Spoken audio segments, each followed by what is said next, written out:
Okay, in terms of this stuff, deadlines, as noted, unchangified. So it's Friday, exam 2, quizzes part 3, deadline 5, end of day.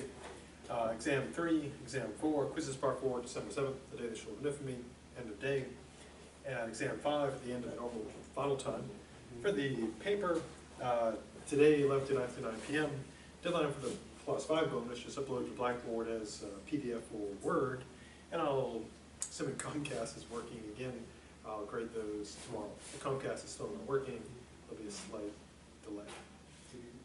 Emergency deadline for full credit, there's no penalty for it, there's no, I got an email asking if you need to request like a special extension for it, but you can choose the emergency deadline on the 21st. The price that is paid though is you give up those sweet +5 points. You trade those for more time. And so you can actually buy more time.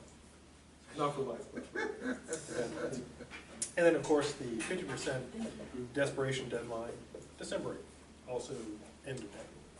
Before pressing on to the new old stuff, namely Hume talking about the immortality of the soul, anything about the stuff that has been, or the stuff that shall be. What is, before we go to the stuff today, my stuff that I'm putting in this, Lewis, David Lewis. He's saying, he said that that the things are lateral. I mean, they can exist, right? Oh, the possible worlds? Yeah, the possible world exists, and the people can interact between each other. Well, he thinks that, yeah, David Lewis's deal is that he presents this notion, it's called modal realism. Mm-hmm. And the idea is that all the possible worlds are real. Right. So everything that could happen is or has happened or will happen somewhere in this plurality. And his idea is that he does argue there's no trans-world identity. So you and I don't exist in multiple worlds, but he calls the similar entity. So the most similar person to you would be your counterpart. Yeah, so the closer the world is to ours, the closer the counterparts would be. So there could be a world where the only difference is your jacket is green instead of blue. Everything else is identical. Yeah, he said but it wasn't necessary that everything happened the same in the different worlds. Yeah, the further you get away, like the closest worlds would all be, the tiniest possible changes. And there's an infinite number, so every single possible change, slight different, again, like one where your jacket is green. There'll also be a world where, there'll also be a world where everything is the same except you have 2 pennies in your pocket. Or there's a world where your birth time was off by 1 second. Everything else is, so yeah. So you'd have, because mine does have minor changes, and I stated in there that while we are different, the people were different, they are the same. They're just from different worlds. Yeah, you could say that in terms of all the qualities. So if someone came from a world that was incredibly close, Yeah, they are. they would have all the same qualities. So you might be willing to say, like, in a strict sense, they're not identical, but you could say they are the same. Yeah, that's why I said, I stated that, because, the lady dies, and then the counterpart comes, and she's trying to explain to the husband how she's there and everything, that, because he's nervous wreck and everything, so he's trying to explain, well, this is what happened, and this is why. Wow, your wife was this, but technically, I'm your wife from another world, and these are minor differences there, but the essence of her is me, and that's what he was explaining. Yeah, I mean, you could use that point that they're not identical, but they are the same. Kind of like if your jacket was destroyed, and then you went to the store and you can't buy an identical jacket, but you could buy the same jacket. It all would be, you could say, if it is all the same. Like if you got a brand new jacket and someone destroyed it, and then they got you. Okay, I just want to make sure I'm on the Yeah. on the right. Yeah, you could use the notion of, being the same Mhm. as opposed to being Identical. identical. Because we use the term like same jacket or, the same shoes, etc. Yeah. And we don't mean identical, but we mean, super resembling as closely as possible without being identical. And you could say it really doesn't matter. So, like if you had the jacket and it got destroyed, someone replaced it, with one that's exactly the same, you might never know, and you might not even care, because you say there's no meaningful difference. An objection might be is that, using the analogy of the jacket, suppose it was like your high school letter jacket, and someone destroyed it, and they replaced it with one that's like exactly the same. On one hand, you might say, well, it's exactly the same, so it doesn't matter. But then you might have, Sentimental value. an objection might be that it's not that jacket, it's not the identical jacket, so it doesn't have, even though it would be indistinguishable. And if you didn't know, you would have known. If you weren't told, you'd never know. But now that you do know, you'd say that would matter. But then a reply to that would be, if there's no discernible difference, and if you didn't know, you'd never care. Then really, what's the it'd be being mad about not Nothing. looking at it, because you're not. It's true, you lost the original jacket, but what have you really lost? The original jacket.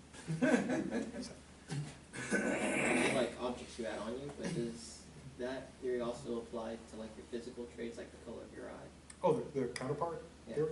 Yeah, because for Lewis, there'd be worlds where, counterpart worlds where there's just, slight variations, like one where you have blue eyes, or one where you have like one green eye or one yellow eye.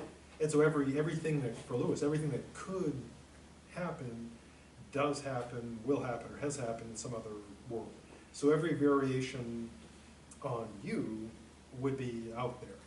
And the way Lewis does it, he calls them counterparts. So the closest resembling entity to you in the world would be your counterpart.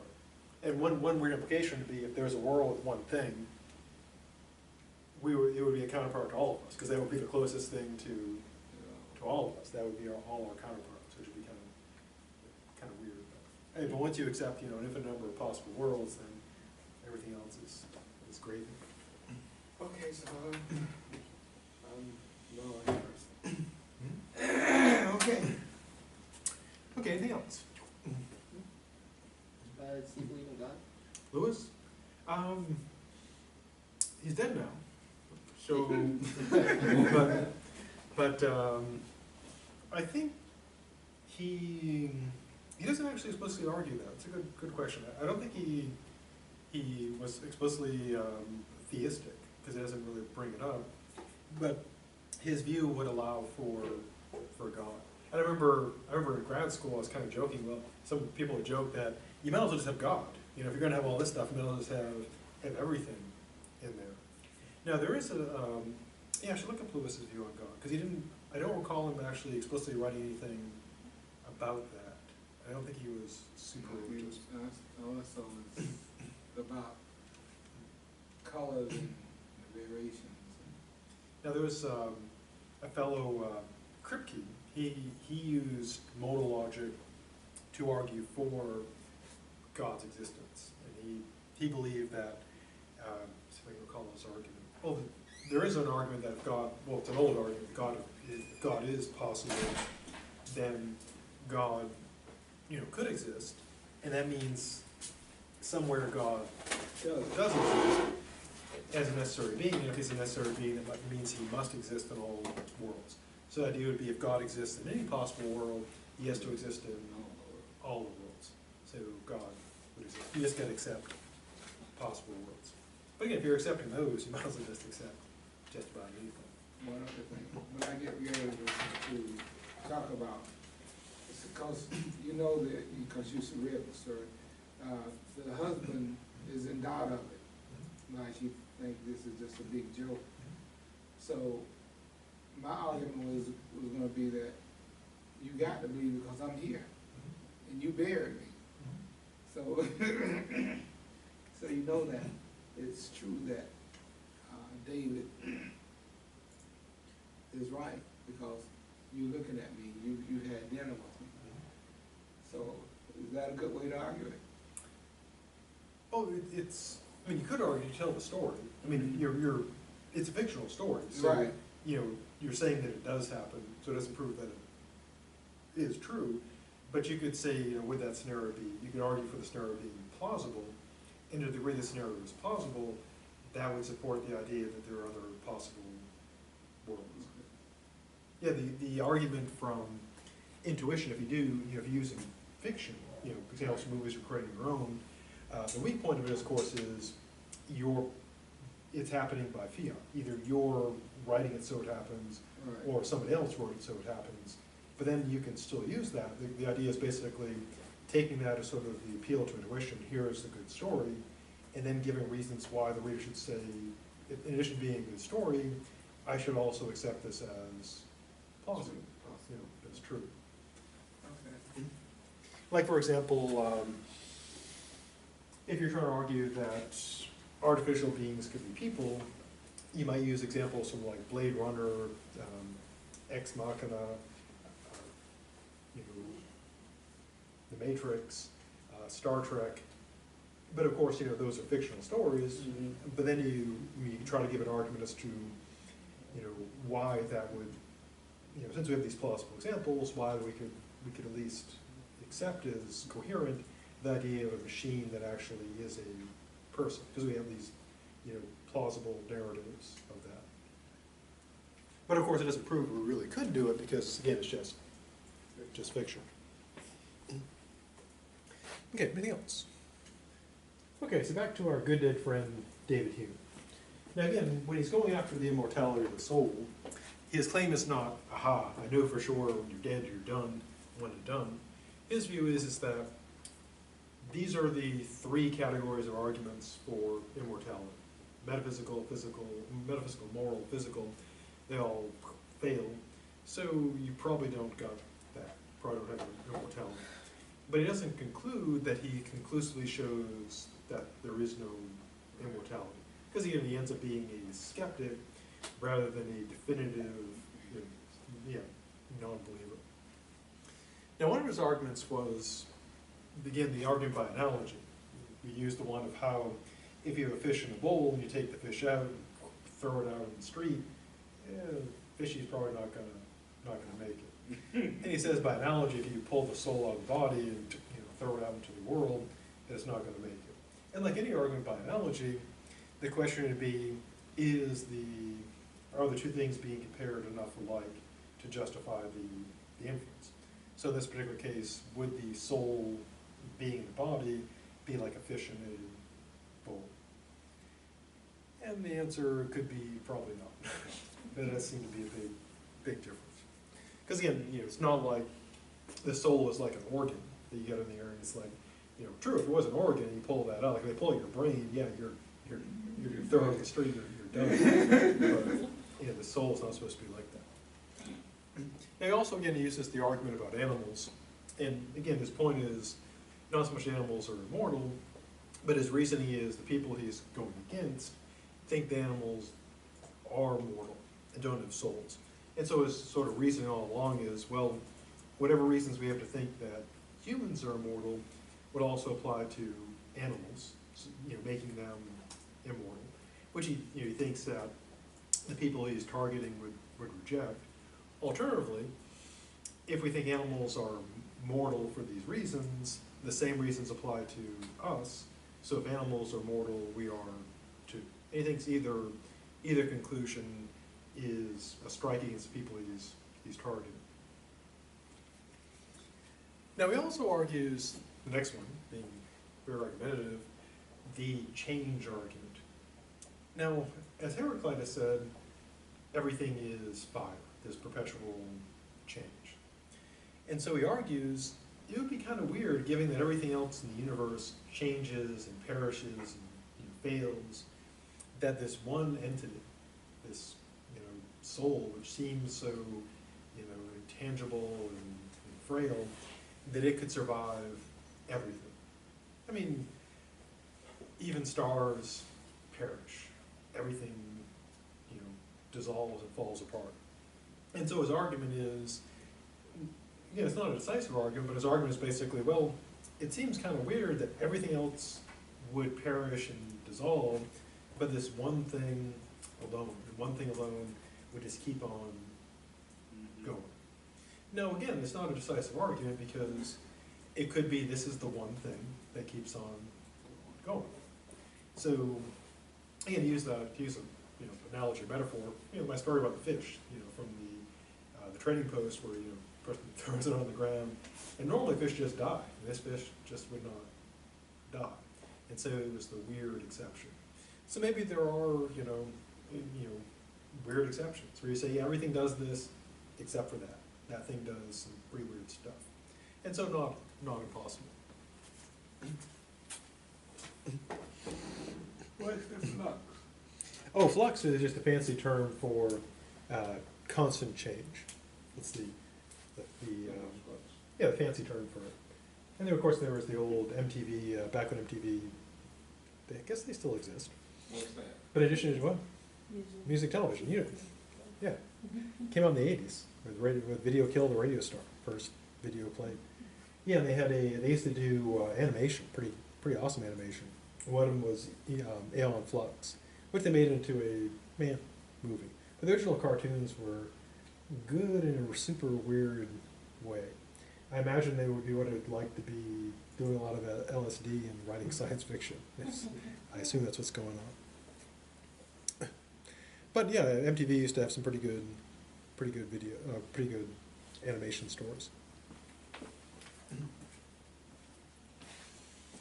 Now, his next argument is kind of an incredulous stare argument. The idea being, this just seems kind of weird. It's a weirdness argument. Now, Hume, looking, in a way ahead of his time, he notes that all the stars in the universe could all have planets, and all of these planets could be populated. And again, he's writing in this, 1700s, 1760s, and they have the notion of planets and stars and so forth, but it's again looking quite a bit ahead. And so there could be an infinite number of souls. So here's the problem as he sees it. If everybody and everything who dies gets an afterlife, it's basically the problem of where do you put all the dead people? Not in the sense of graveyards, which is a problem. There are places where real estate is such a premium, you can only be buried for a little while. So you get a plot and they dig it up and they take the remains after a while and stick them someplace else. They do that. New Orleans, I think, does that. There are graveyards, well, not even graveyards, there are lots in inner city Miami where the tombs and the cement casing are just lying there in the lot, so you can afford to bury them. Yeah. You want to do that. You dig up the people. Oh, no, you can't even afford to put them in the ground. Yeah, you just go They'll right to just the. put you on Yeah. the lot. In some places, they'll They go. just what? Put you Yeah. on what? They won't bury Yeah, you. they'll put you like a post office box. Yeah. Just, cremate you. You just sitting on the, Mhm. Oh, you're in a container. They're not, Yeah. They don't leave you like on a shelf you or don't gotta be something. kidding. Oh, no. No, The poor are not. You just sitting out there. Oh, no, you're in a container. I mean, Yeah, I know, but you just sitting out Yeah, there. you're not buried. Yeah, you're not under. I mean, there's a lot of, It's bad. like the sepulchres, like the ones that, the catacombs where they just stuff all the. But that's a tomb though. Yeah, you're underground. Yeah. But they do, they get a lot of dead people, gotta put them someplace. So there is that practical problem. I never heard of that. Yeah, it's all I mean, there. I know that, like I said, the tomb that's standing up and you put them in there. Oh, the mausoleums, Yeah, catacombs. but Catacombs are right. I knew this is your plot, so you just sit them down on the ground. For how long? Oh, it depends. I mean, some places there are burial practices around the world, and even the United States are very gravely. In some places, you're in the ground, until people forget about you, maybe much later. Other places, you get buried for a little while, you kind of rent it, and they bring you up and then store you someplace else, and the plot is used by somebody I've else. never heard of that in my life. Oh yeah, if there's any crazy way of disposing of the dead, there's some place that does that. Like some places burn the dead, some places eat the dead, some places they bury them, some places they put them in catacombs, some places they do other stuff, feed them to the vultures. Well, here they keep, you stay there. No, because sometimes they dig up, like a lot of graveyards get dug up, urban development, they dig up all Not the in remains. this part. Yeah, in the United States. I think this part, this Tallahassee. Oh, I'm sure they would if they wanted to develop. Challenges right now. If you're dead, there's nothing you can do, eventually they'll dig you up. I ain't never heard, you know, that's like robbing the grave. It is. That is an old and established tradition of robbing the dead. It's not the oldest profession, but it is an old profession. Burying the dead came before it. Robbing the dead came a little bit later.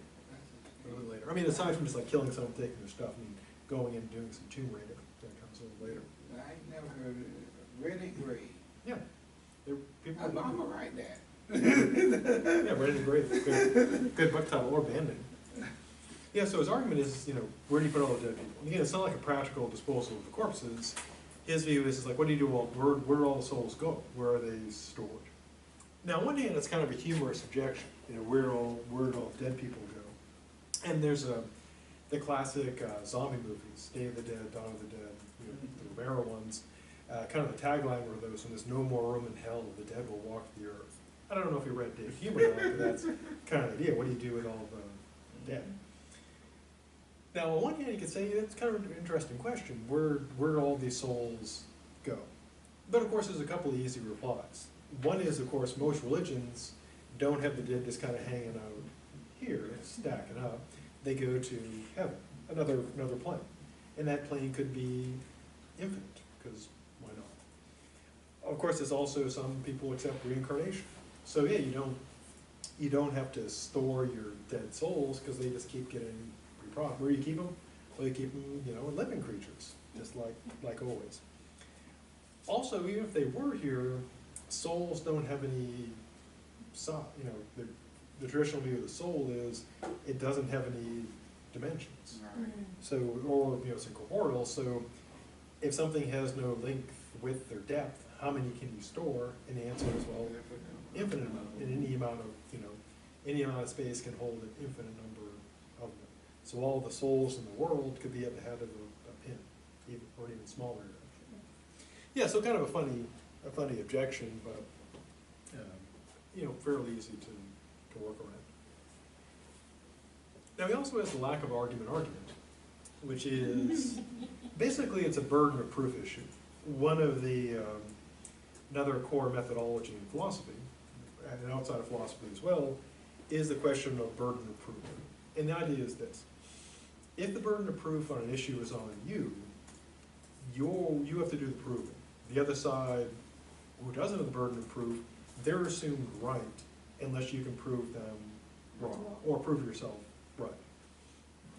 Now, in terms of where this is put, because there's a fallacy called burden of proof, and that's when someone proves their point by sticking the burden of proof on the side that is not supposed to give it.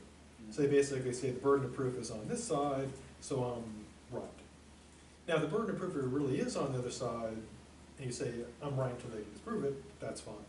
The fallacy occurs, though, when the person puts the burden of proof on someone else, who it shouldn't be on, and then says, therefore, I'm right. It'd be an illegitimate argumentative move. Now, the question is, of course, who gets stuck with the burden? Now, obviously, if you're arguing, you don't want it on you, because that means you've got to do the work. So the burden of proof is on someone else. You can just sit back until they argue something, because you pre-won. They have to beat you. If they don't, you win. That's what you call it, when you're trapped. Oh no, it wouldn't be an infinite regress. It wouldn't, why not? Because every time, if I don't wanna have to prove the point, I can put it on her.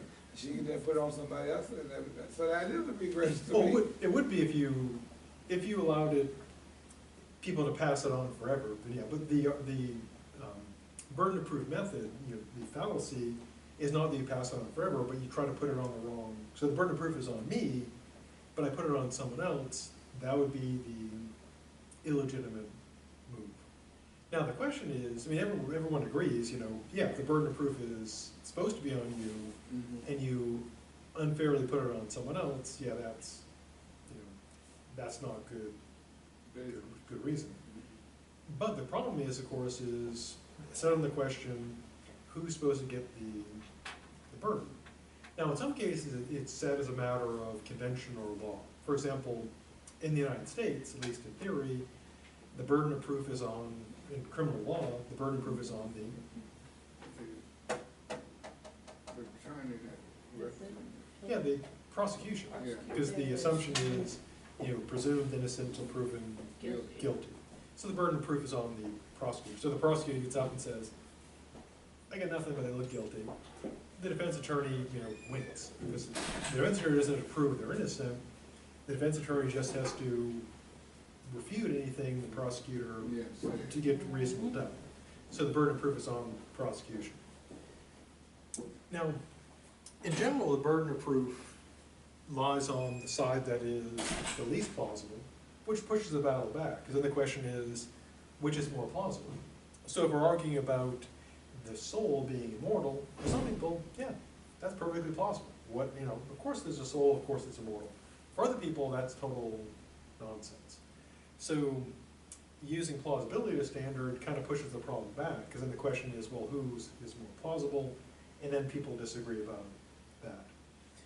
Now, there is, when it comes to metaphysical stuff and also the science stuff, one generally accepted thing, which is that if someone claims that something is the case, then the burden of proof is on them. Unless what they're claiming is, the obvious exception is just bloody obvious. So, for example, if I say there's a backpack, the burden of proof is not on me, because that's the plausibility thing. But if I claim that there are ghosts in a backpack, the burden of proof is on me to prove that. I can't say, look, the backpack, there's full of ghosts, burden of proof, you disprove it. And the reason why is because, of course, it's so hard to disprove a negative claim. It's hard to prove a negative. How so? Well, we'll take the invisible unicorn example from my troubled youth. Years ago, centuries ago, when I was young, someone hit on the idea, the little game of the invisible unicorn. And I remember, this is probably like first grade or kindergarten, someone said, I've got a unicorn, I've got a unicorn. And of course, when you're in kindergarten, you think, hey, could be unicorns. And everyone's like, where is it, where is it? And the person says, well, it's invisible. And then, of course, a smart kid will try to grab it, and the other smart kid will say, oh, he's too quick, he jumped away from you. And another smart kid will say, hey, I don't hear anything, and oh, he's completely silent. And so everything you think of to try to disprove the unicorn, they always have some counter. In that case, of course, it'd be impossible to disprove the invisible unicorn, because every time you say, what about this, I would just say, well, it doesn't show up on that. Well, this is if you go into like a small room, it's like, well, it's too small for a unicorn. Oh, he can shrink himself down. So you could always come up with something. And so in those cases, the burden of proof is on the side that can actually do the proving. So in the case of the invisible unicorn, the burden of proof rests on the person who says they have an invisible unicorn, because you can't disprove it. They have to be able to prove it. Same with things like when someone says there's psychic powers, and you say, what's your proof? And they say, you can't disprove it. Well, the burden of proof is on them, because you'd have to go and test everybody forever in order to disprove it. And that would be unreasonable. So if someone claims there are psychic powers, they got to do the proving. So what Hume is doing here is basically that burden of proof argument. He's saying there is no argument that proves that there is an immortal soul, and the burden of proof is on them. So in a way, he doesn't have to show there's no immortal soul. They're the ones, people that believe it, have to do the proving. And on one hand, in a way, that's kind of the only argument you really need. Namely, there's got to be proof. Now, of course, he does note, sort of ironically, he does note there are arguments for this, because he tried to refute them. So, bit ironic. Then he keeps on going, insensibility argument. Now, as you noted before you were born, what were you doing? Yeah. Like back in 1901. Yeah. And so he thinks, likewise, after death, there won't be any.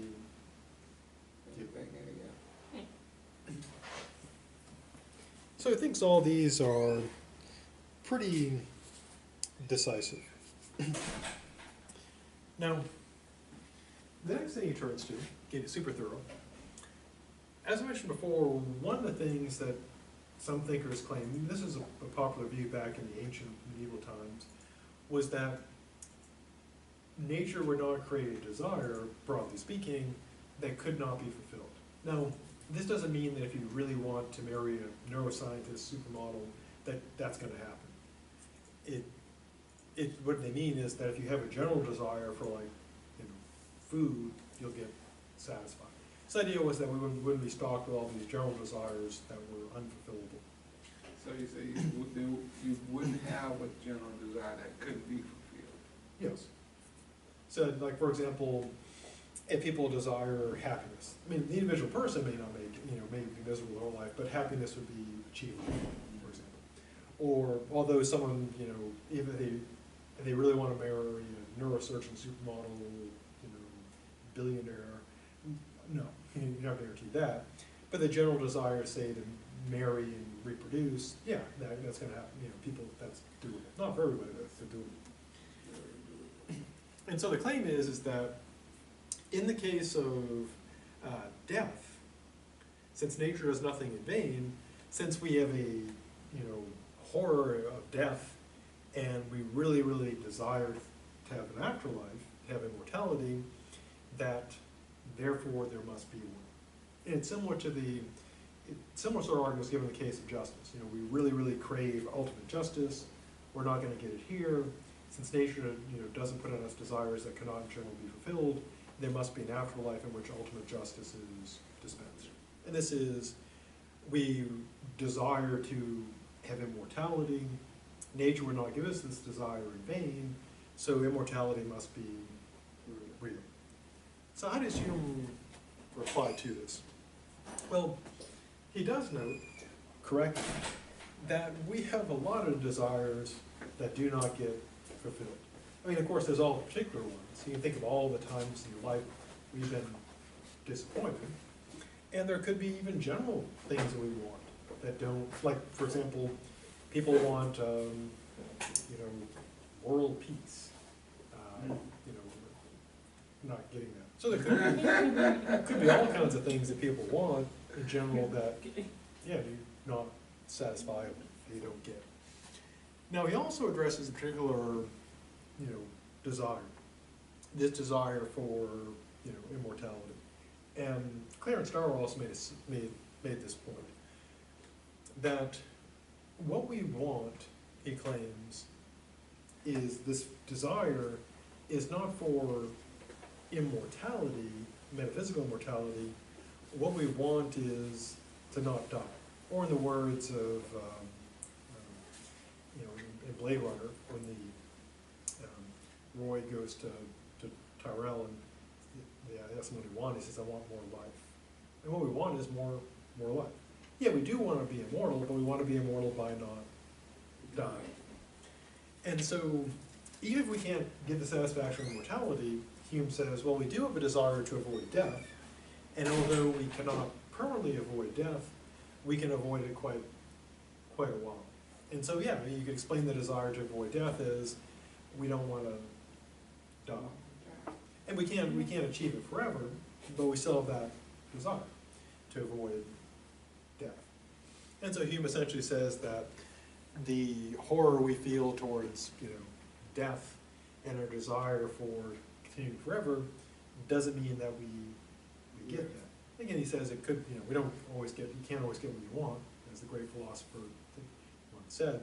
And of course, there's argument that that's not what we really want. What we really want is to stay alive. And that is good enough to keep us going till we don't go no more. to the last day of building. Now he closes out with the matter of defending a negative.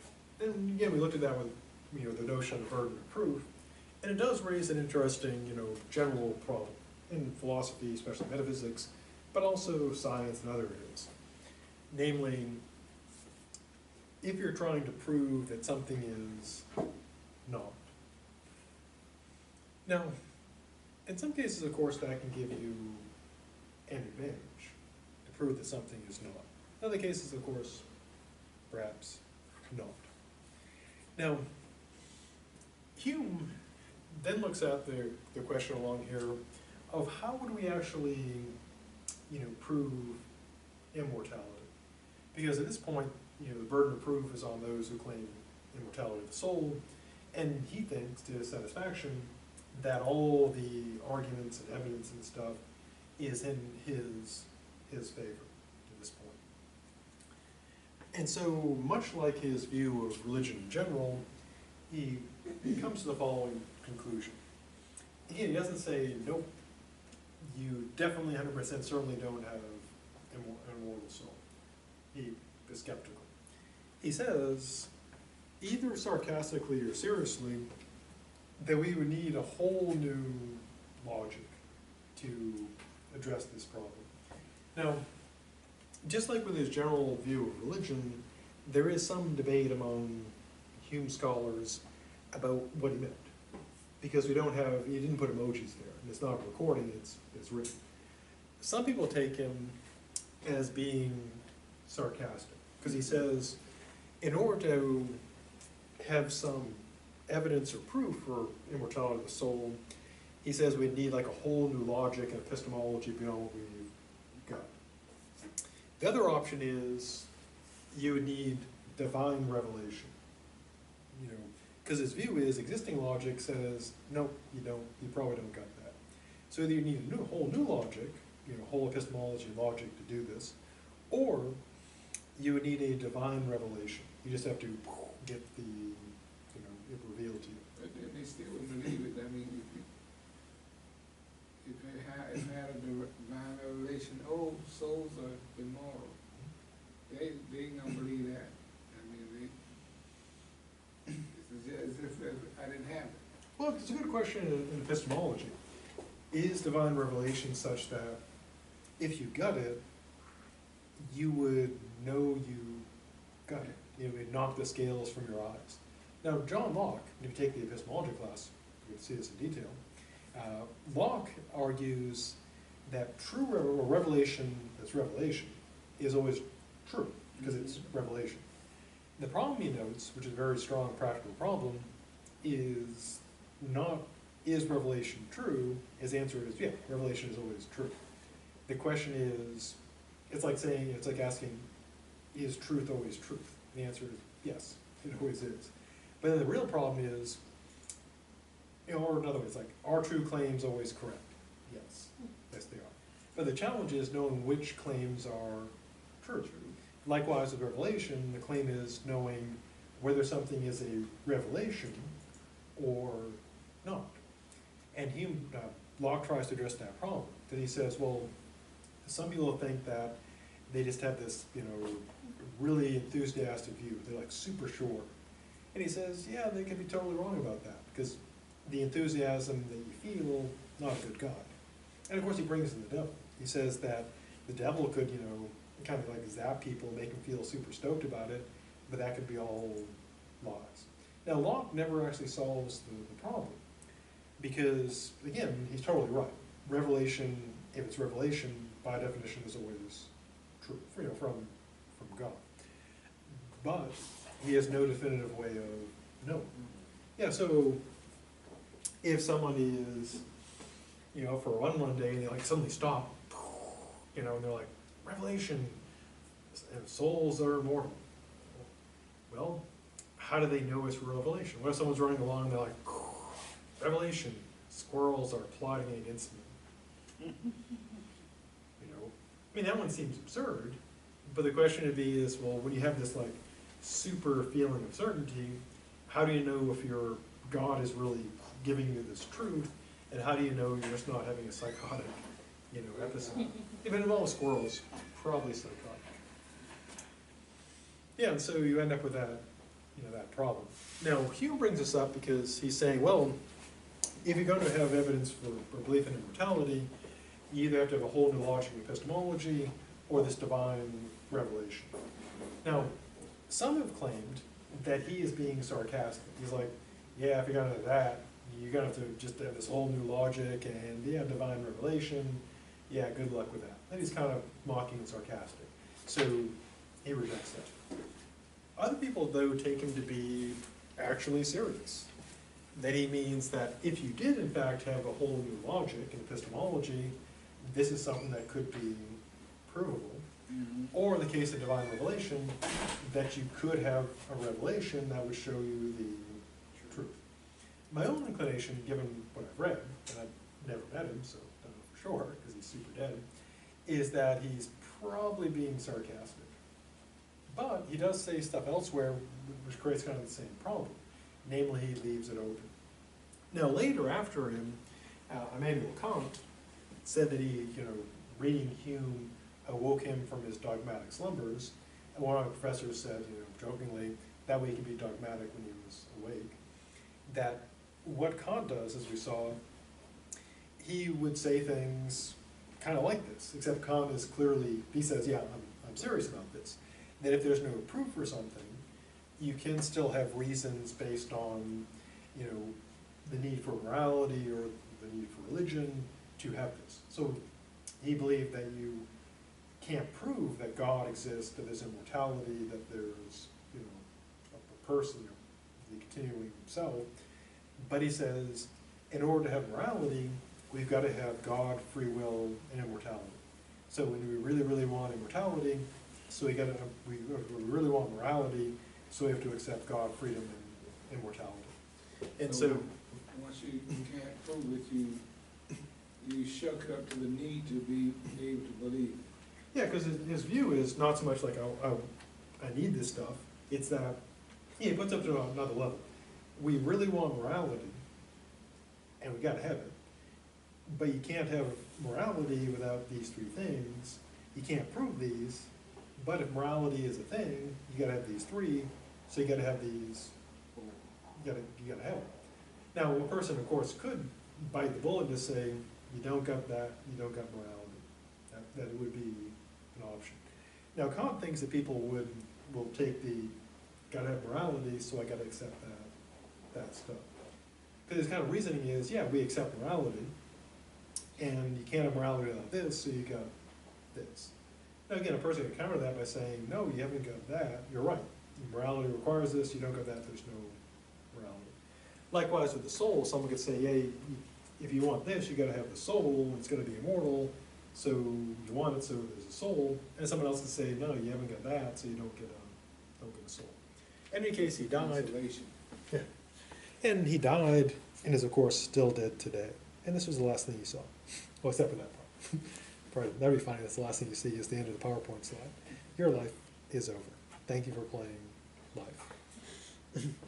Okay, so next time when we meet again, we'll start up with our adventures in part 4, the forwarding.